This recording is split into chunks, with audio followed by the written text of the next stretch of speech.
Director General, ladies and gentlemen, good evening and welcome to the annual open meeting of the British School at Athens. Before I present the Director's report and introduce tonight's main speaker, Professor Todd Whitelaw of University College London, it's my particular pleasure to thank the Secretary General of the Archaeological Society, Dr. Vasilis Petrakos, for the warm hospitality which he once again extends to us. The British School is, as ever, most grateful to the Secretary General of the Ministry of Culture and Tourism, Dr. Lina Mendoni, the Director General of Antiquities, Dr. Maria Andriadaki Blazaki, and to the numerous colleagues in the Ministry of Culture and Tourism who make our work possible. In these very difficult times in Greece, it's their exceptional commitment that has made it possible for us to deliver the programme on which I report tonight.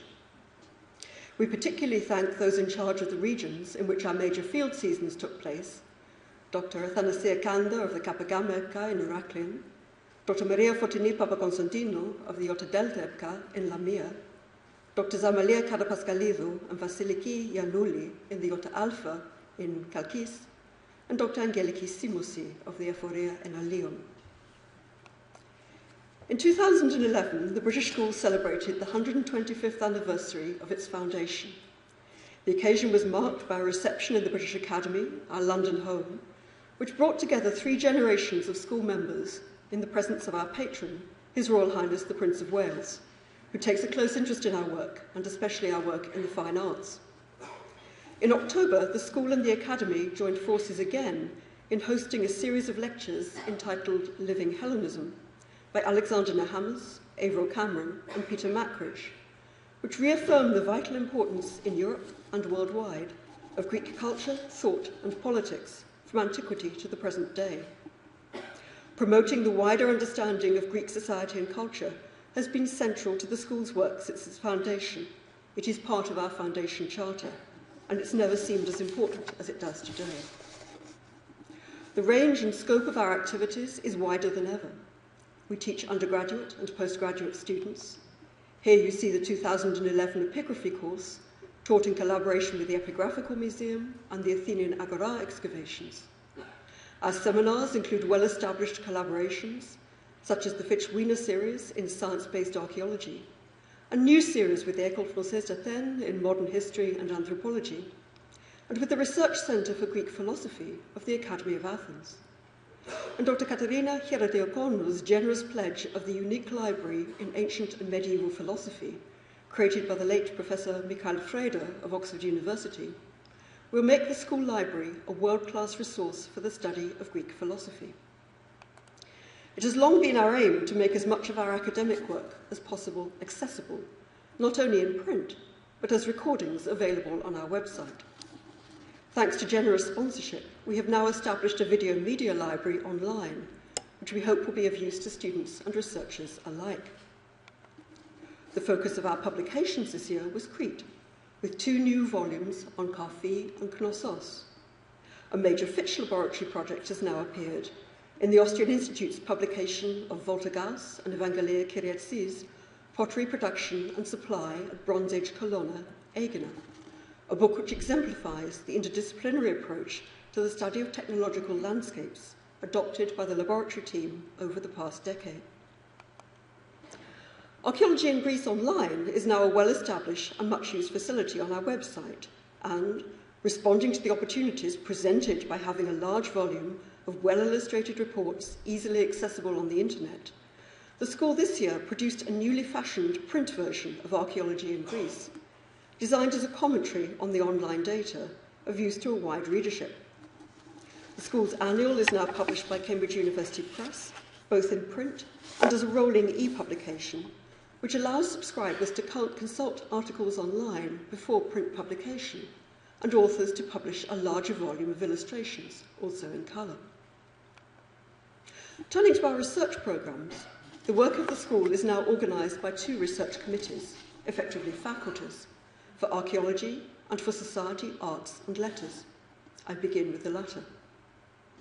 An important strand in the school's work on modern history and politics concerns the impact of the European Union in Southeast Europe, Greece and Balkans. In January 2011, we collaborated with the Hellenic Observatory of the London School of Economics in a conference on changing conceptions of Europe in modern Greece, identities, meanings, and legitimation. Digging beneath the current crisis and taking a long view of the definition and role of Europe in Greece, speakers examine shifting patterns of engagement with the European other in the fields of foreign relations, cultural identity, politics, economics, and social institutions.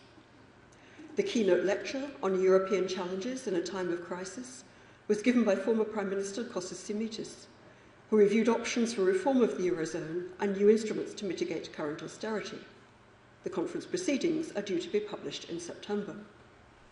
Looking forward, in April 2012, we will further our collaboration with the École Française d'Athènes with a joint workshop on the Balkans, from academic field to international politics, details of which are on our respective websites. Research and literature has focused on Anglo-Hellenic relations and the link between writers and institutions. The 2011 visiting fellow, Roderick Beaton's research project on Lord Byron and the politics of the Greek Revolution, 1823 to 1824, examines Byron's actions in and for Greece during the last 10 months of his life. Byron chose to come to Greece at a crucial point in the revolution, when the country was torn by internal conflict and the war with the Turks was on hold. Given the crucial importance of these civil wars in determining the political complexion of the Greek Revolution, Beaton emphasises Byron's contribution in helping to shape the future political system of the country as the first nation-state in modern Europe.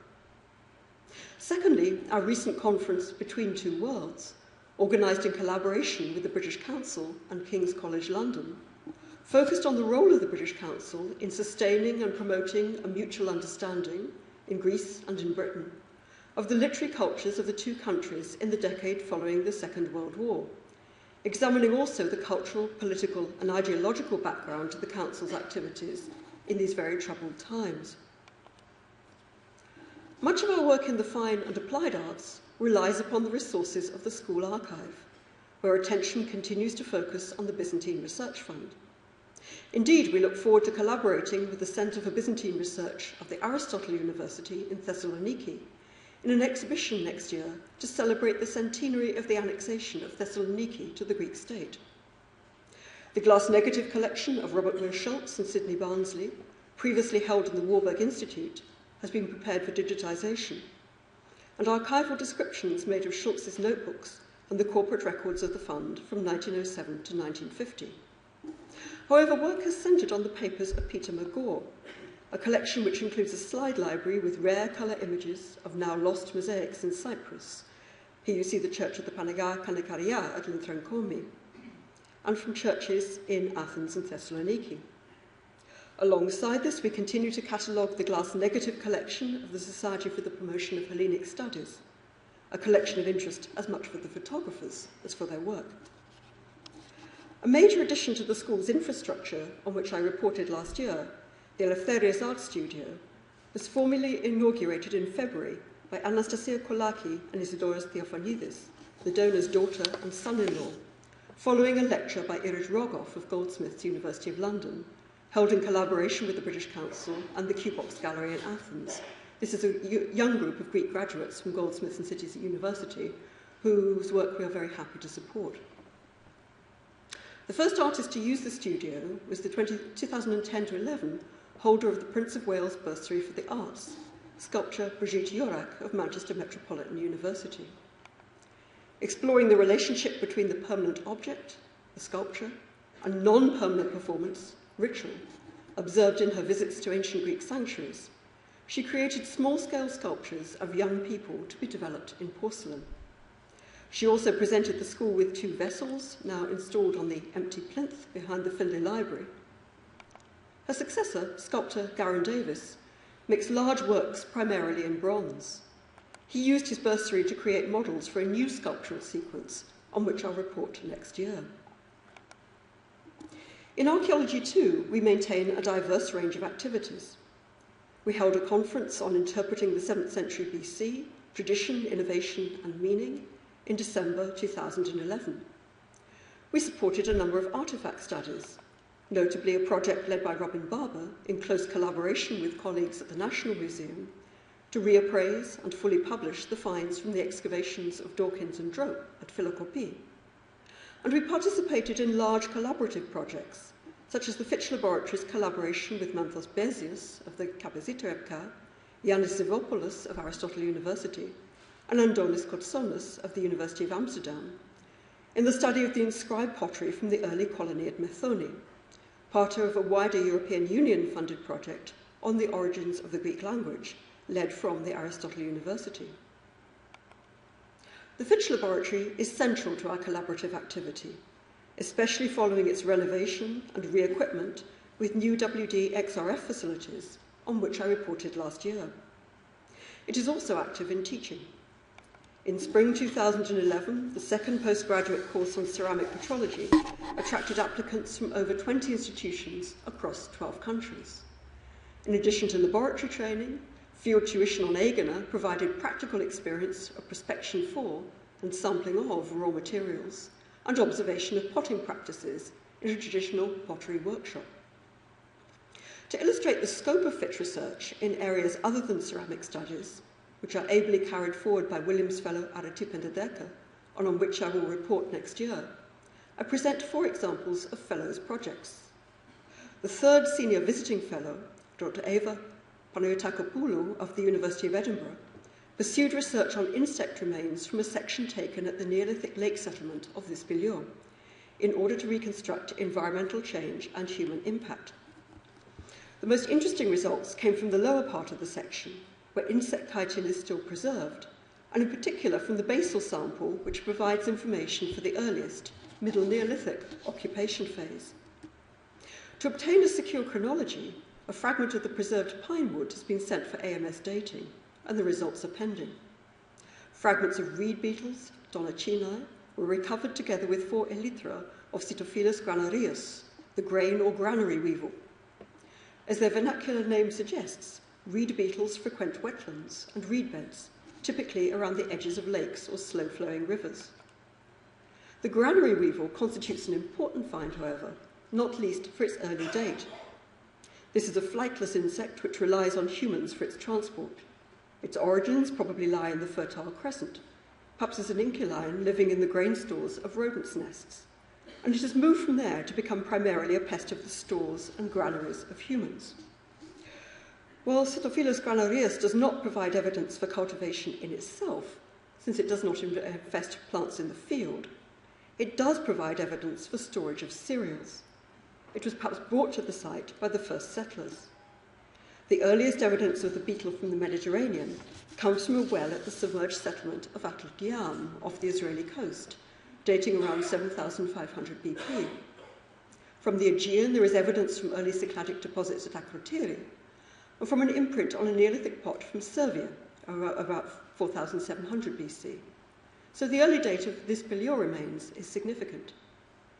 Dr. Panayotakopoulou also continued research at Akrotiri into the use of insect remains to infer the date and season of the volcanic eruption, noting the unique preservation created by the covering of tephra.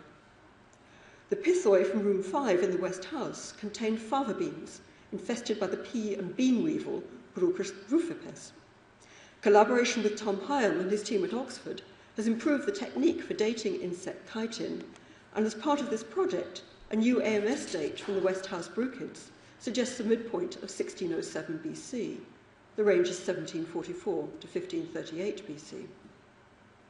On the basis of the ecology of these beetles, a suggestion for the season of eruption can also be proposed. Bruchus lay their eggs into the bean pods in the field, while the pods are still green. This may take place in March, and the life cycle of the beetles continues, with adults starting to emerge towards the end of spring and the beginning of summer. In contrast with other genera of bruchids, Bruchus do not reproduce during storage, but emergence may take place after harvest and storage. The finds from Akrotiri have shown adults which have emerged and several ready to emerge from the seeds. On the basis of these finds, the eruption must have taken place later in the year, and probably during the summer, after the crop entered storage. Fitch bursary holder Angelos Hadjikoumis' work on the animal bones from the rescue excavation of an early Helladic site at Koropi conducted in the 1980s by Olga Kakouviani, is the first study of a large and well-defined faunal assemblage in Bronze Age Attica. It sheds light on economic life, social practice, and the surrounding environment. Analysis of the 3,500 identified remains revealed a well-developed agripastoral economy with a sophisticated knowledge of husbandry and some signs of social and economic complexity. Sheep and goat were the most abundant species, exploited mainly for their meat, although cattle were at least as important due to their much larger body mass. Aging data for cattle suggests their exploitation until old age, perhaps for traction or milking. Pigs were relatively abundant, contributing large quantities of meat. Here the combination of age and sex data revealed signs of intensive, perhaps household and or season-based, fattening of pigs with high mortality around 12 months. Breeding sows were kept beyond 3 years of age, while breeding boars were probably slaughtered before full adulthood, when their behaviour can become erratic or dangerous. Beyond the typical uses of dogs for guarding and shepherding, there's strong evidence, in the form of frequent cut marks in all parts of the skeleton, that they were systematically bred and consumed by the inhabitants of Koropi. Kynophagy was also practiced in Neolithic Greece, and it will be interesting to follow the evolution of this practice in later periods. And while a single equid tooth is insufficient to solve the problem of the date of the introduction of the horse or donkey into Attica, it does raise the possibility that this took place during the early Helladic. The low frequency of wild animals indicates less emphasis on hunting, perhaps predictably, given the demanding nature of the agropastoral activities identified. But red deer and wild boar were present, as were hare and roe deer, but not the fallow deer, which may have been absent from Attica. Wolves and foxes were probably hunted to protect domestic species and for their fur, as well as meat. The manufacture of objects from bone, horn, and antlers is well documented. Contextual study of the faunal assemblage also provides insights into social practices, such as periodic communal meals and unusual occasions of meat consumption, feasting, with possible chronological differences within the early Bronze Age. Dr. Hadjikoumis' work continues with examination of more final Neolithic and early Helladic contexts to distinguish functional and diachronic variation across the site. Levendis fellow Evi Margaritis' work on vine and olive domestication in the Aegean and Cyprus now nears completion. The well-stratified remains of olive and vine retrieved from excavations in the Cyclades, the northern Aegean, mainland Greece, Crete and Cyprus, provide hitherto missing information for the early exploitation and cultivation of the vine and the olive in the Aegean early Bronze Age, and support related studies such as residue analysis for oil and wine. The new data indicate an intensive relationship between humans and plants, with cultivation of fruit trees evident from the gathering of fruit and from pruning. Olive and vine trees were initially managed for their branches and leaves, for fodder, fuel, and building material. Pruning produced stronger and more numerous branches, which led to improved fruit production. In turn, this probably prompted exploitation of the growing amount of fruit produced, and management strategies involving more intensive and careful pruning, which transformed the wild olives and vines into productive, cultivated trees. Microscopic study of the archaeobotanical data has been enhanced by molecular analysis. Olive leaves and stones collected from very old and wild olives on Crete, at Vouvez, Margaritis, Cavousi, and Gotina, are currently undergoing DNA analysis to address the question of whether their domestication was an indigenous development on Crete. These modern samples will be compared with archaeobotanical samples from Papadiokambos, Chrysi, and Moklos in East Crete. And in the case of Moklos, analysis of early and late Bronze Age data sheds light on differences and similarities in the varieties and origins of olives of these periods. This research is conducted in collaboration with the Department of Molecular Biology and the National Institute of Agricultural Botany at the University of Cambridge, and we gratefully acknowledge the financial support of the Creta Farm Company. Scientific Research Officer Mito Yogakopoulos' research into metal production in the Bronze Age Cyclades focuses on finds from recent excavations on Keros. Although Keros appears devoid of iron resources, a small smelting site for both pure and arsenical copper was identified on the Kavos promontory, north of the special deposits. Significant evidence for metalworking and metal consumption was recovered from all three settlement phases at Daskalion, with a great majority coming from the best documented final phase. Frequent copper spills, tuyères, and some metallurgical ceramics, probably from crucibles and moulds, testify to copper working, and a litharge fragment suggests that cupellation was also practiced. The excavated context date to the later Early Bronze Age, when tin bronze was already known in the Cyclades.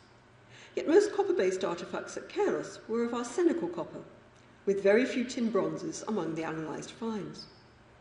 As at other contemporary sites in the southern Aegean, most copper artefacts are consistent with Cycladic sources, while the tin bronze is incompatible with an Aegean provenance. The almost total absence of metal from the special deposits in north and south suggests that despite the metal-rich character of the settlement, metal was not among the prestige artefacts deposited on Kavos. In 2011, the school conducted an extensive programme of fieldwork and study, of which I can present only a selection this evening. I begin in Thessaly at the Neolithic settlement of Koutoulou-Magula, a tell now understood to be terraced on the north, east and south sides. Excavation revealed the well-preserved walls of at least two new Middle Neolithic structures, with several open-air activity areas in between. A corridor-like feature belonging to a structure, probably of the Bronze Age, indicates more extensive later activity than previously understood. One inhumation was revealed, raising the possibility of further burials nearby. The large quantity of finds includes small objects such as clay balls and some 60 terracotta figurines, plus two new fragments of terracotta house models, confirming that the site is unique in the Neolithic of Greece for its wealth of figurines. The total so far exceeds 200. Other finds include chipped and polished stone, plus some 24 quernstones, mostly found broken and clustered in an outdoor activity area.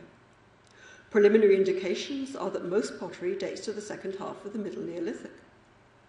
Alongside the excavation, study of the 5,200 animal bones recorded in 2011, including worked fragments, enabled recognition of various patterns of differential treatment and deposition.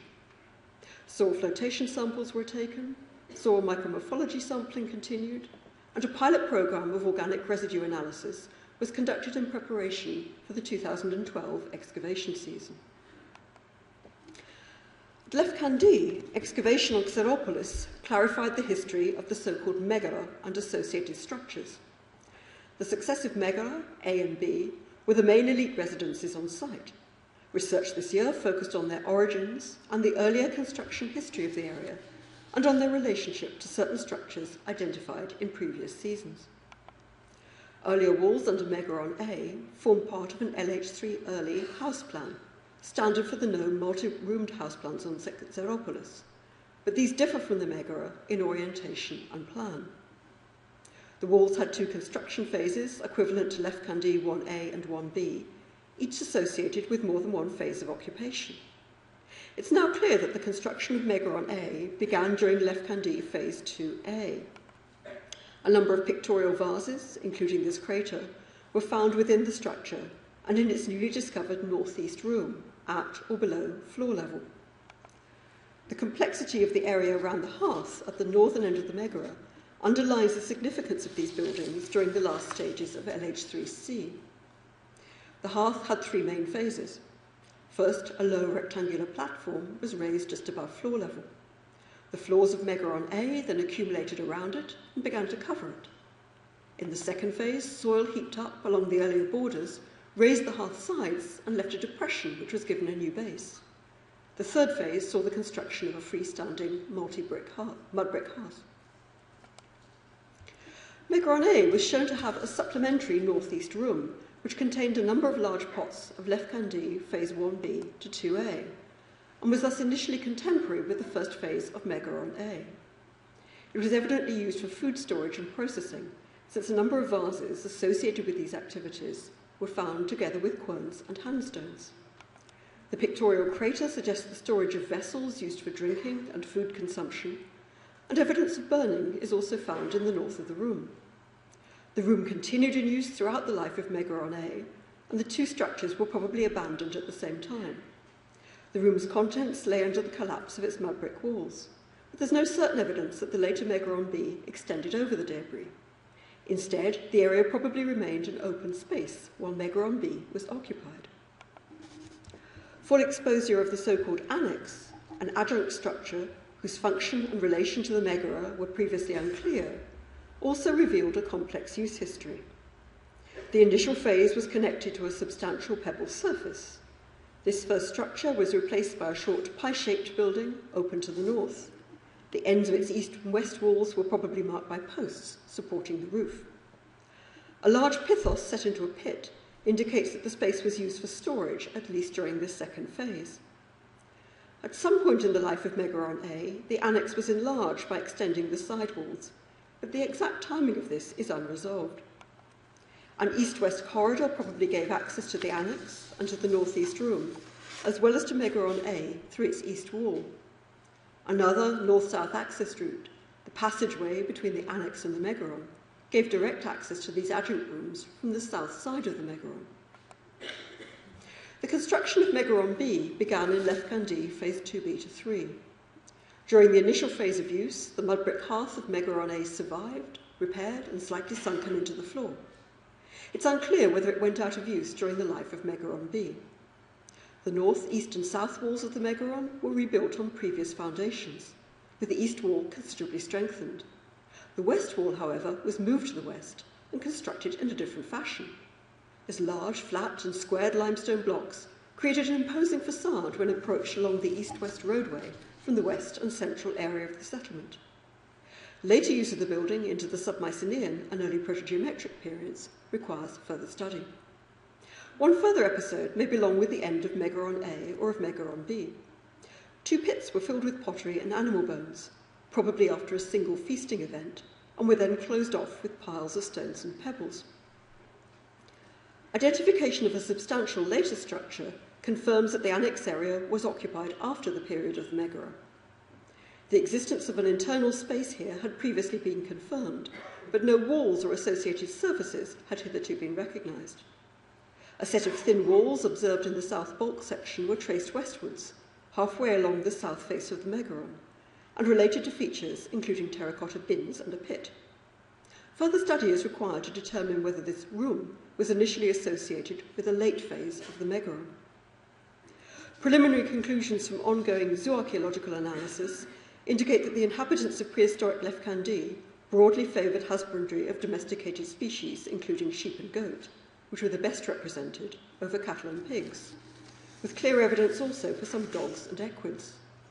This was almost to the exclusion of all other wild species, with the significant exception of red deer, and to a much lesser extent, fallow deer, which was selectively hunted. Remaining in the Bronze Age, the Pavlopetri underwater archaeological project completed its third field season. The overall aim of the project is to outline the history and development of the submerged prehistoric town, a principal port of entry into the Peloponnese, especially for traffic via Crete and Kythera. Pavlopetri lies just off the Punda shore, opposite Elefonisos. Three-dimensional survey of the submerged remains continued, using a more advanced version of the technology trialled in 2010. The entire settlement area, some 8 hectares, was surveyed using a stereophotogrammetric autonomous underwater vehicle deployed by a team from the Australian Centre for Field Robotics. A full photorealistic record of the site was made, and the data are now being stitched together to build a complete 3D model of the submerged town. As the team report, the precision and level of detail revealed across the entire site creates the impression that the seabed had been drained and photographed. These very precise data, combined with finds lifted from the seabed, support site reconstructions made by the BBC for a BBC Discovery Channel documentary on the project. In collaboration with the Hellenic Centre for Maritime Research, further oceanographic and geomorphological work was carried out along the coast to explain when and how Pavlopetri was submerged. 3 bands of beach rock, indicating the positions of old shorelines, were identified underwater and sampled. Radiocarbon dates obtained show that Pavlopetri sank in at least 3 earthquake events, the first soon after 1000 BC, and the others striking over the next 2000 years, until the city was completely submerged by 1060 AD. More samples will be submitted for radiocarbon dating over the coming months to further elucidate the sequence of submergence. Limited excavation in 2011 focused in an area between narrow walls immediately northwest of Building 10, one of the best preserved structures on site, centrally located at the intersection of 3 streets. Building 10 differs from the Bronze Age domestic plans seen elsewhere at Pavlopetri and is more like a strongly built structure of specialised function. The narrow walls may indicate a corridor, or more likely a storage magazine adjacent to it, a hypothesis supported by the many pithos sherds recovered from the area. In 2011, an in situ early Neopalatial pithos was excavated. Similar in profile to examples from MM3B Castries on Kythera, it was decorated with horizontal rows of stamped seals and finger impressions, and sealed with a large schist slab. It was completely surrounded by grey marine sand, and its base rested on firmer sand alongside fibrous organic material, which was sampled for radiocarbon dating. Monochrome and polychrome pottery from the grey sand, and what appears macroscopically to be local clay, belongs to the end of the middle or very beginning of the late Bronze Age, likely contemporary with, or slightly later than, the pithos. A second smaller pithos lay close by to the southeast, and to the northwest a dark circular organic deposit may be the remains of a container, perhaps a basket or barrel, set alongside the pithoi in this area. These discoveries within one small trench support the hypothesis that the area was used for storage. The narrow long walls likely represent foundations. They're at the same level as the pithos mouths, making it likely that the pithoi were set into the ground and accessed at the ground level, akin to some of the magazines at Knossos. In the north corner of a room in Area L, the remains of 3 separate pithoi were found in situ with associated deposits. The first bears decoration below the rim, reminiscent of Neopalatial material from Castries. The second and third have rope-impressed bands. Initial observations suggest that they are similar in date to those in the area of Building 10. All of these pithoi therefore relate to buildings occupied in the Neopalatial period, and since both areas lie on the fringes of the settlement, it's possible that Pavlopetri was particularly extensive in that period, with lesser occupation continuing into the Mycenaean, as at Castries. The discovery of complete miniature vessels at the close of the excavation in Area L implies that intact occupation deposits are preserved here. The frequency of Minoanizing pottery among both excavation and surface finds confirms the close links between Pavlopetri and Castries in Neopalatial times. Finds include lustrous decorated sherds and, to a significantly lesser extent, coarse red-silver micaceous wares. Lustrous decorated is mainly represented by limited examples of polychrome painted jars or jugs. Most of the painted wares recovered this year belong to vessels bearing monochrome decoration in black and, in a few cases, red. Plastic decorations are tested on storage and basin-like vessels of orange, red or grey micaceous fabrics. In terms of shape, Minoan traits are seen in the shape of the excavated storage vessels, tripod cooking pots, a jug, and the limited number of conical cups. Among later finds, I note an Arabic gold dinar of the 10th to the 12th century AD. From Pavlopetri, we pass directly south to Kythera, and the last full study season of the Kythera Island project. A total of some 36,000 feature sherds of all periods have now been individually recorded from site collections and tract walking, permitting a near-final overview of site numbers per period. I here review just the major trends, beginning in prehistory, when scattered evidence for late Neolithic, mainly based on lithics, is followed by sporadic light concentrations of final Neolithic to early Bronze Age I pottery. A much clearer settlement pattern is discerned in early Bronze Age II, and this is contemporary with and followed by a number of first Minoanizing scatters with an obvious coastal emphasis, although precise resolution for the late 3rd to early 2nd millennia BC, the first Minoanizing and first Palace periods, requires further study.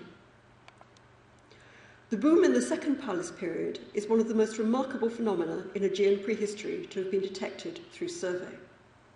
Thereafter, just tiny totals for the post-palatial to protogeometric and geometric periods have been established over the last few seasons, and the same for archaic, although figures here may grow slightly as diagnostics are refined. The classical peak, the second highest in the island's pre-modern history, should be correlated either with early Spartan domination or with the later phases of Athenian intervention. Hellenistic and early Roman site totals are again reduced, although those in the coastal zone will grow marginally once the problem of amphrochronology is resolved. But thereafter, there is a significant climb through Middle to Late Roman, perhaps as the urban centre on Paleokastro dissolved. In early Byzantine, mainly the late 7th to 8th centuries, with no proof of continuity to Middle Byzantine, settlement levels are comparable with those at the end of the Bronze Age. Middle Byzantine figures are depressed by the difficulty of dating amphotypes, which extend into early Venetian. But once resolved, site numbers should reach the levels expected for a period of some importance in the island's history, according to both written sources and church construction and painting. Venetian sites remain to be subdivided, and it will be important to see how the resulting patterns mesh with demography as known from censuses, and with the emergence of the traditional settlement pattern still evident today. As an indication of the huge amounts of pottery dispersed into the landscape over the past 2 centuries, substantial numbers of recent shares are present at 121 sites, only a minority of which have architectural investment in the form of field houses or other such structures. Alongside this study, petrographic and chemical analysis of pottery fabrics in the Fitch Laboratory has focused on the Roman pottery, and especially the cooking vessels used on Kythera. Indeed, the Fitch was well represented at the 4th Late Roman Course and Cookware Conference in Thessaloniki last year, with papers both on Kythera and on Ithaca. Well, I conclude at Knossos, where our research centre houses a number of post-excavation studies.